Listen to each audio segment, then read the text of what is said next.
7/1/2026 என்று என் தேவனாகிய கர்த்தர் கடவுள் என்னிடம் கூடிய தீர்க்கதரிசனத்தை இப்போ நீங்கள் கேளுங்கள்.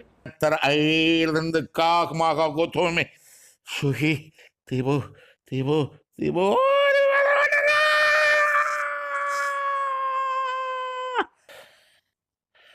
அவனுக்கு என்று என்னால் நிச்சயிக்கப்பட்டிருக்கிற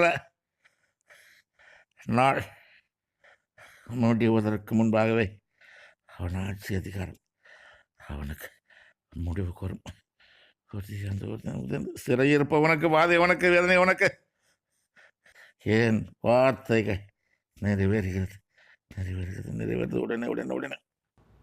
அவனுக்கு என்று என்னால் நிச்சயிக்கப்பட்டிருக்கிற நாள் முடிவதற்கு முன்பாகவே அவன் ஆட்சி அதிகாரம் முடிவுக்கு அவன் ஆட்சி அதிகாரம் அவனுக்கு முடிவுக்கு வரும். உதயம் உதயம் உதயம். அதாவது கடவுள் நிச்சயிக்கப்பட்ட 5 வருஷம் பார்த்தீங்களா, 7